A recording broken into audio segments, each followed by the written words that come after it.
In this week's episode, we offer 7 tips to staying on track over the festive period. Of course, this time is all about enjoying ourselves and having fun. But what we don't want is to be skidding into January feeling sluggish, unhealthy and overwhelmed. So we'll share strategies that will help you create balance and ensure you feel in control, focused and above all, excited for the new year.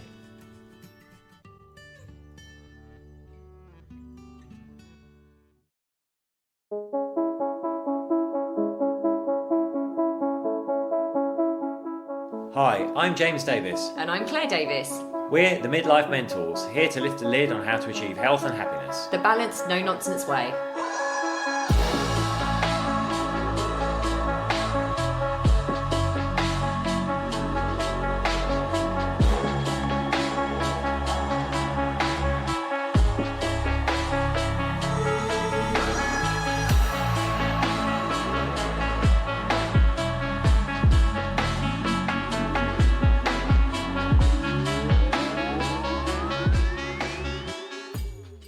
Hello and welcome to another episode of the Midlife Mentors with me, Claire. And me, James. How does that feel? Well, I'm not sure. I let Claire start. I think I pressed the go button on the recorder and Claire looked at me blankly. But remember, on the last podcast, she said, I should go first next time. Is that your impression of my voice? No. James is about to say something very rude about my dulcet Dartford tones then. I know you were. Yeah, that was quite weird. All right. That's how you speak. All right, I'm from Dartford. Good to see you in your Pearly Queen outfit today. Well, thank you. I love my accent now. I used to hate it. I used to be really, in PR, I used to be so self-conscious about my accent, but I love it. And it was nice to start that. Weird, but good. Good, I'm glad you enjoyed it. I've only waited 3 years of doing this podcast. I'm sure you've done a couple of intros. I have never introed. Now, hello everyone. We are very excited because we are now currently running Vision and Vitality. We kickstarted it this week. And oh, it's amazing. Oh my goodness. It's really taken it up a level of what we've done before. It's very, very much around, I suppose you could say, like the mindset and the spiritual side and aspects of what we teach in the Midlife method, but kind of really, really focusing down on creating that vision for ourselves, figuring out what our passion and purpose is, and creating a really rock solid plan about how to activate that in 2023. And we had an amazing call a couple of nights ago. That was fantastic, wasn't it? Oh my goodness, really. And another powerful call tonight, actually, to catch up with everyone. A really powerful session, lots of aha moments for people, lots of insights and things. And forever, I came off it very emotional because, like, forever grateful for being able to do what my passion and purpose is with the man I love. Doing it, you know. Is that me? No, it was you were out. Cheeky. You know, like my passion and purpose, but it took me 15 years to find my thing. So actually helping other people in their midlife figure out what that might be, or double down on what they're already doing, and thinking about the legacy that they want to leave and the person they want to be moving forward into the second act of their lives is really humbling. Loved it. Yeah, it was beautiful. It's a fantastic group. So much engagement as well. Also running a little 23 private people. Facebook group as well. Like, every day there's tons of people posting in there. So really, really empowering and inspiring. Yeah, just gorgeous. So really, really feeling the vibe off of that in the moment, and really lifting us up for December. And of course, the other vibe we're feeling, Claire, or one of us at least, is Christmas. And I said other things like Claire is normally Christmas mad, but this year she has turned into the Grinch. I haven't turned into the Grinch. I'm just a bit homesick. I went out, I bought a wreath for the front door, I was talking about a Christmas tree. She's like, no, I don't want Christmas. Listen, right, I'm very grateful for being here in Ibiza, but I'm not going to lie, it's not stopped raining on and off. It's not. Sun is shining now. Okay, it's about 18 degrees outside. Fine, yes, okay, but it has rained a lot. And also, I am a Christmas fairy, and I do love the Christmas vibe of being back home. And apparently, I know it's freezing cold back in England at the moment, but apparently the sun has been crisp mornings, like some of the photos I've been seeing on Facebook and social media of the crisp sunny mornings. I'm like, oh my god, it looks so lovely. So yeah, I am being a bit of a Christmas Grinch. I'm not as excited as I have been because I'm a little bit homesick. Although you did tell me this morning that you accidentally watched a certain Spanish supermarket's Christmas food ad and that got you excited. Oh, it did. You are allowed to say it. It's not like we're being paid by them, is it? Shame we're not. Lidl, send us some of your knockoff chocolate reindeers. not quite Lindt, they're Delint or something. Delint reindeers. We are going to get into what we're going to talk about in a second. We're going to talk about Christmas. We are going to talk about Christmas. Carry on whittling. We're going to talk about ways to stay on track over the festive period. 7, in fact. Because we know it is really tough, right? We're entering that stage now where our thoughts do tend to shift about Christmas and family and friends, and we're seeing all the great food available to us. Because it's not just Christmas Eve and Christmas Day, is it? And Boxing Day. It's the whole build-up. And you've probably got like work dues, friend get-togethers. So we're going to give you some helpful tips to stay on track over this period, so you hit the ground running in the new year. Yeah, and that's what we're kind of helping people with in Vision and Vitality as well. So it's about making sure people stay on track, motivated and accountable for December, because our habits and our routines can literally go skidding off piste. So it's about helping those people stay on track. And I have to say, it really helps. We're pretty we are very motivated and disciplined people anyway, but something like this also helps us keep on track. Definitely. We're accountable to you guys as well. But yeah, habits and routine can quickly slide, and it's actually our habits and routine that keep us safe. But without further ado, because that is actually one of our 7 ways to stay on track over Christmas, isn't it? It is. Have we got anything else to share before we... Well, I just want to share, also what inspired this. We obviously are in Ibiza now, and it is a seasonal island. So for those of you that don't know, it kind of starts to run, I guess, around Easter time, with all the famous clubs opening in they used to open in May. I think they're opening earlier now since the pandemic. But then it all shuts down by kind of end of October and quiet. So when we got here, there was in Ibiza town, obviously it's the main town on the island. Where we are. There's a lot of stuff still open. But it was interesting. We were just listening to local radio, and they're like, "Oh, it's the first weekend of Christmas." They actually start calling it the first weekend of December, and it's noticeable. So many more things have suddenly opened up again. You've got these Christmas openings of shops, of bars. So there's a real buzz around the place. Well, there was a real buzz around the place until the football. Oh yes, Spain got dumped out by Morocco, and it was all a bit quiet the day after. You should have seen how rowdy it was just before, and then obviously everyone was licking their wounds. I thought you were going to say till you stomped around town there like a Grinch, scattering misery dust on all the Christmas decorations. Listen, I've just got to tell you this: James is always the Christmas Grinch. He really is. He's never enjoyed Christmas. So it just stands to reason that one Christmas I'm really homesick and want to be at home for Christmas, James thinks that he's now the Christmas fairy. Now I am. You are a but fairy. Next year I'll be the Christmas Grinch. No, don't. No, we're not going to be away for Christmas next year. Anyway, without further ado, so if this resonates with you, what we've already said about kind of sliding off piste in December, these are 7 tips to stay on track. And the first one is pre-plan. So here's the thing, that whole thing about skidding into everything and losing yourself to Christmas, basically, a lot of that has to do with the level of control you have over your planning. So for example, we say this to our clients, whatever time of the year it is, but if you know that you've got X, Y, and Z coming up, parties, social engagements, this, that, and the other, it's a really good idea to sit down the week before and actually go, okay, that's the night that I might be drinking, and that's the night I might be drinking. Yeah. But the other nights, I'm going to pull that back. That's the night I'm going to be out stuffing my face with lovely food, but that's the day that I'm going to rein it back in again, because it's all about creating balance, right? So that should be really another tip. But pre-planning allows you to redress the balance of the overindulgence with pulling back a bit. It's really about prioritising yourself. So I'm sure you're probably going to get a lot of invites to a lot of things in this period. Some you really want to go to, which is great. Others you might be a bit ambivalent around. Others you probably just don't want to go at all, but you might feel that you should go. But just think, get out there and have fun. But, if something's not lighting you up, if you're not feeling like going, don't go if you know it's also going to set you back. If it's another night where you'll be up late, where you'll have drinks, where you'll eat too many mince pies. Just say yes to the stuff you want to say yes to, and don't be afraid to say no to the stuff that you want to say no to. And that comes into all pre-planning, really, it does. doesn't it? I'd say the other side of planning is just be careful with your shopping, right? You might be going around the supermarket just do your normal shop. It says you. But you'll see, all that Yule log looks nice. Guess what? If you've got it in the house, it's not. Well, it will be when I take you to Lidl. There is a Lidl in Ibiza town. Ibiza Lidl sold out apparently.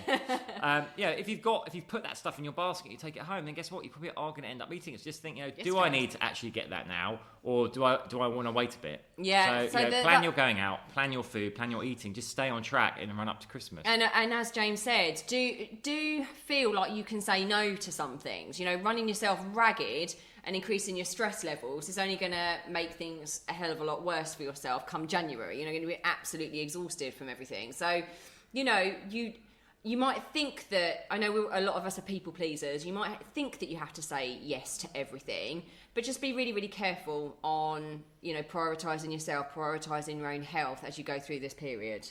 Number 2 is be careful of sugar. Now, we bang on about this all the time, but this time of year, it is especially hard. It's a sugar fest. Because it is a sugar fest, right? You've got, the giant boxes, the tubs of chocolates, your celebrations, your Quality Street, etc., kind of floating around. People are bringing them into work.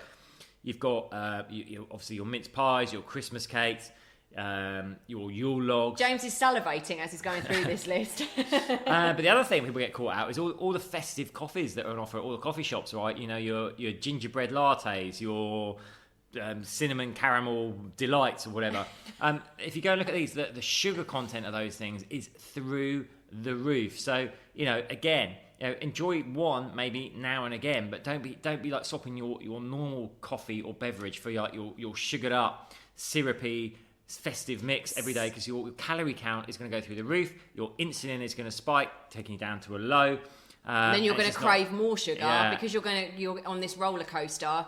Your energy's going to dip, then you're going to dip into the Quality Street and the Yule log, and then it's going to be this constant up and down. It's going to make you feel really groggy and really bloated and really sluggish. I've just got to say, I think, correct me if I'm wrong, James, one of the Christmas drinks, I think, from you always Starbucks... do this. You're going to lay out some stat and then go to me, is it true, when you haven't asked me to research it beforehand? No, but I actually do, because I read this the other day, because we've actually got a little festive guide going out as well, a little PDF.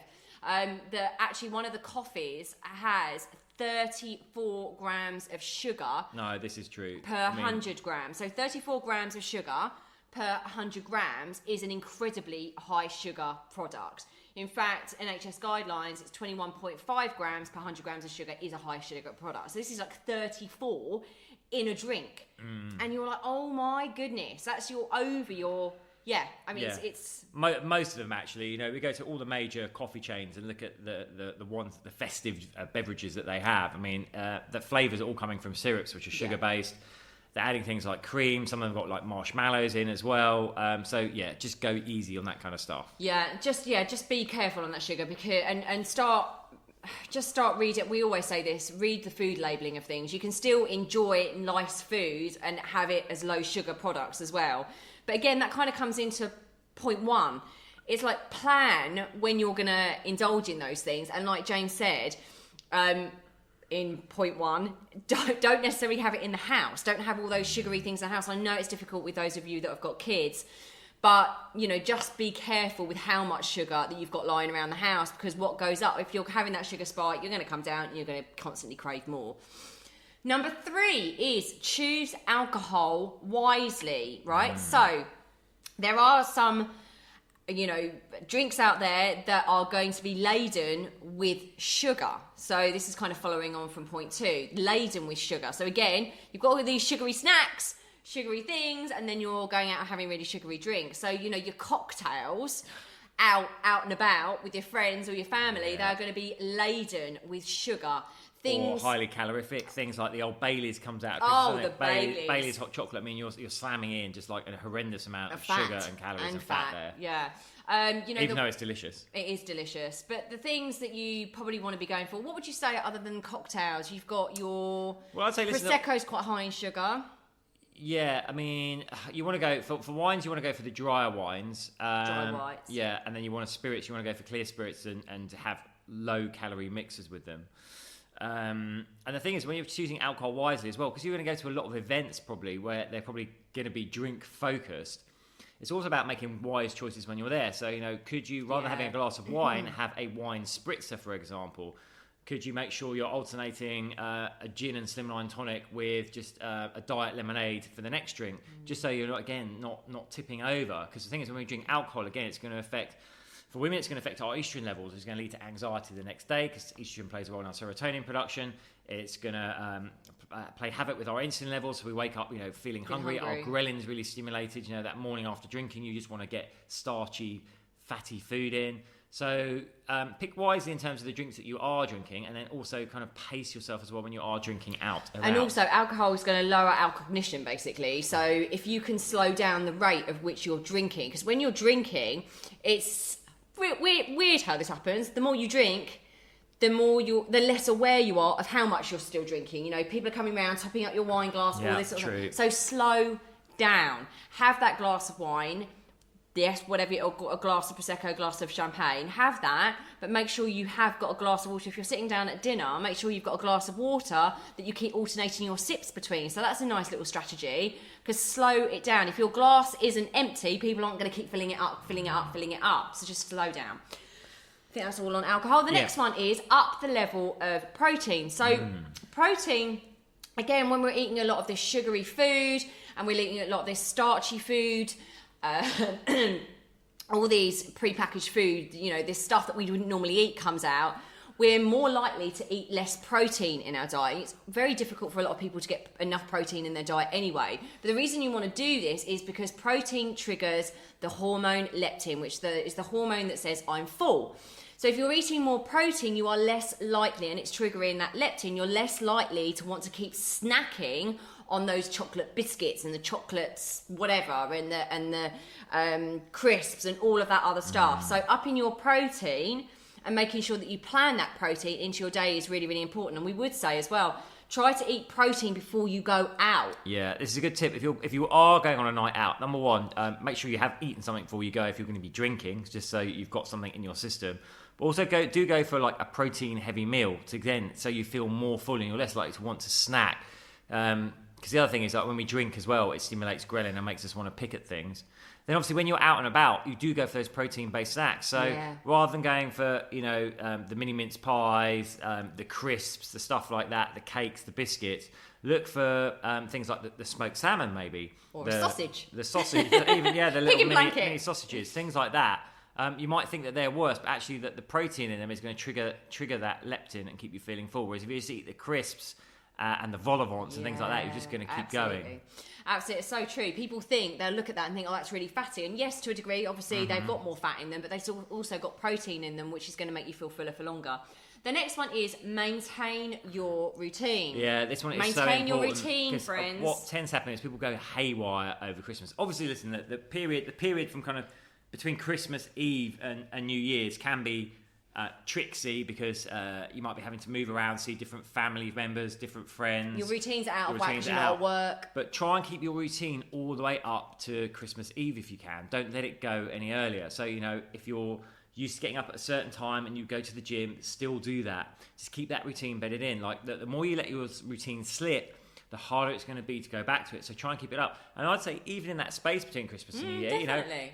Have a blast, like enjoy yourself, but maybe on the 27th you're like, right, I'm back into it now until New Year's Eve and just get bedded in again. And I would say, if it's a walk that you normally go for, if it's getting up and doing your gratitude list, if it's getting up and doing some mindset reps, is it getting up and listening to something like a meditation, an audio or something, make sure you keep doing that. Doesn't matter how tired you are, how groggy you're feeling from your hangover or your sugar hangover, keep that routine because it makes us feel safe. Right, routine, it makes us feel safe and grounded. And what happens is, once you let it slide, you start to feel out of control and then everything else starts to tumble, We start getting on a flywheel in the opposite direction and then we just think, oh, well, sod it. I'm out of routine now. I don't feel safe. I'm just going to go for it. And actually, it's your routine and your structure that anchors you to feeling safe and in control. So as long as you can keep hold of that, you're actually going to make better choices because you feel more in control. Exactly. You lie in bed a bit, you miss a workout, next thing you're at Pasture at 3 a.m. in the morning. Oh no, not that joke again. I can't actually believe you said that. It keeps, honestly, Guy, I have to tell you this. James had his youth over here. Well, it wasn't even necessarily his youth. I mean, I actually got asked. So actually, said, when was the last time you were in Passion? I was like, actually, decades ago. Yeah, decades ago. But James had his youth over here, kind of youth, going into his 30s, really. His youth. And you're 50 now, so that was youth. But he'll, honestly, every time we drive past any of the clubs, he makes this funny joke, which isn't very funny, about, we should go clubbing in there, blah, blah, blah. He'd be terrified. Well, also, they don't start till midnight, which is way past my bedtime. We've been in bed for 3 hours by the time these clubs open, and also you'd be absolutely terrified. But he still thinks that he's the young whippersnapper that can go clubbing. It's quite sweet. Anyway, we digress. Next one is move your butt. Yes. Move your butt. So. Big one, this. It's easy at this time of year to end up sitting around on the sofa, indulging in the TV, binge watching stuff, and letting that movement go. In fact, you're going to consume way more calories over this period than you would do normally. So you need to move more. So move more. Go for a walk. Yeah, get up, go for walks with the family, go for walks with the friends. It's also going to help with... because again, that whole sugar, the alcohol, it is going to make you feel sluggish, and it's actually going to negatively impact your mood. It just will. All that sugar and all that alcohol will negatively impact your mood.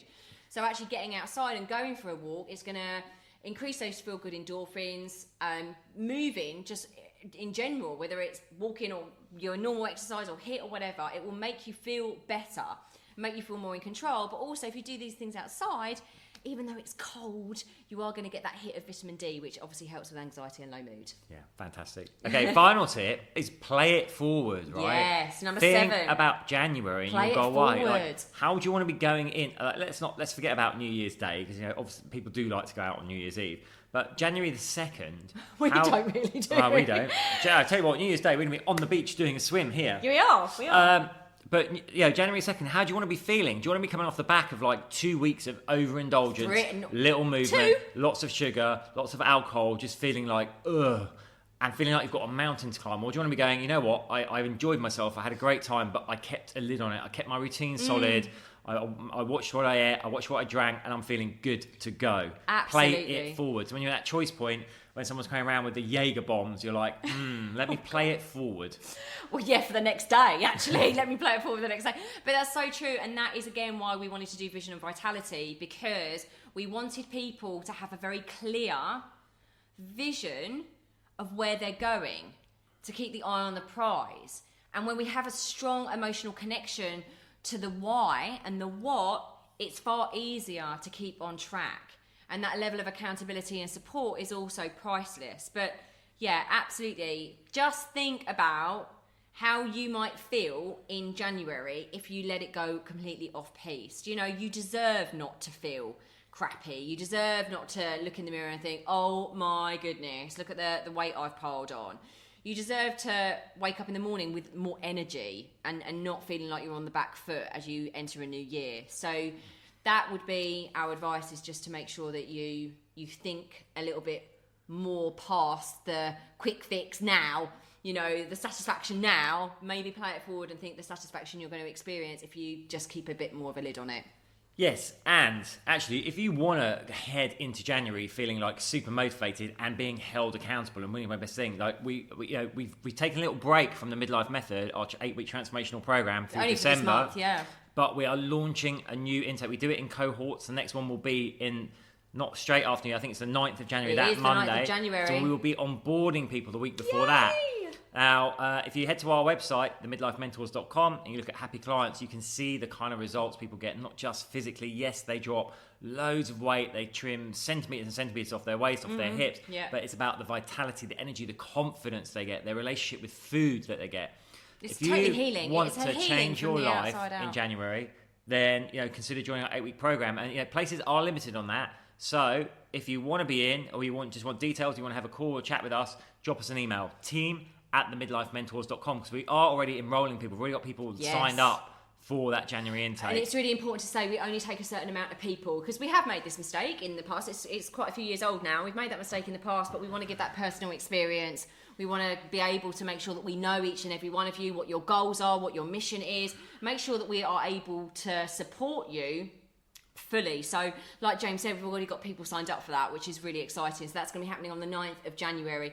But yeah, if you're looking for a body, mind and soul transformation, you're ready to take back control of your life and live it extraordinarily, beautifully, and yeah, just reach your potential, then this is what you are looking for, because we just see people completely transform in front of our eyes in 8 weeks, and it's really, it's beautiful to see, isn't it? It really is. So we will leave you there. Have the most incredible festive season. Remember to enjoy yourself. Remember, it's all about balance, but listen to these tips over and over again if you need to, and we are sending you so much love. Till next time. Bye. Bye.